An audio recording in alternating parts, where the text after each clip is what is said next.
you ever deliberately done something specifically because you were told not to do it? Well, that's what Peter Rabbit did in Beatrice Potter's tale, The Tale of Peter Rabbit. One day, Mrs. Rabbit was going for a few errands, and she told all of her 4 children not to do one thing, and that was go to Mr. McGregor's garden. Their father had previously gone to Mr. McGregor's garden and ended up getting turned into Mrs. McGregor's pie. Well, Peter, being the rebellious child as he is, he ended up going to the garden anyways.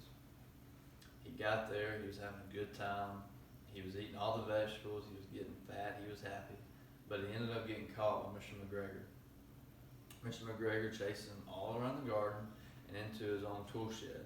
Peter hid under a few buckets, and Mr. McGregor ended up not being able to find him, so Mr. McGregor just went back to work in the garden. Well, by this time, Peter was so scared and nervous, and he had gotten lost. He had no idea where he was or where he was going to get out. He started roaming around the garden again and found one of Mr. McGregor's cats and thought, maybe he can help me. But then he remembered a story from his cousin about a cat, and it was a mean, bad story, so he decided not to ask the cat for help. By this time, he started crying and started walking casually, and then he saw the exit. Well, the exit was past Mr. McGregor, so how was he supposed to get out without Mr. McGregor finding him again? Well, he didn't care by this point. He was ready to get out. So he started running as fast as he could past Mr. McGregor, but Mr. McGregor caught him and started chasing him again. Well, Peter's cloak got caught on a briar and got torn off of him, but Peter didn't care, so he just kept on going, and he ended up getting free. But Mr. McGregor got his cloak and made it as a scarecrow. Later that night, when Peter went home, he was so nervous, he was so scared, and he had deliberately disobeyed his mother's orders.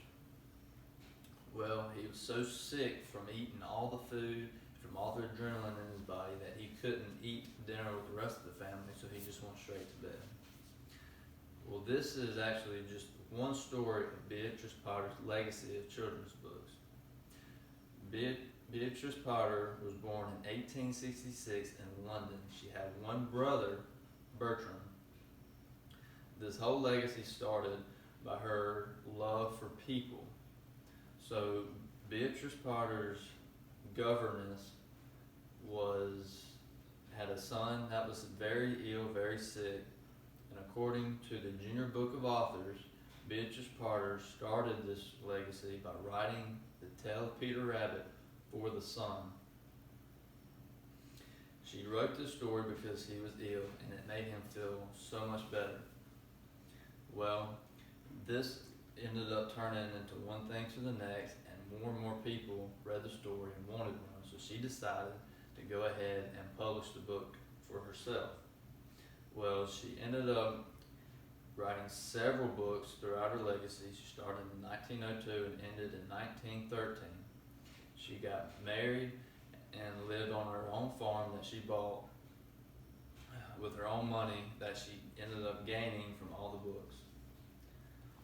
So she lived happily ever after. She ended up passing away at the age of 77, but she left a legacy for children's books behind, all because of her love for people.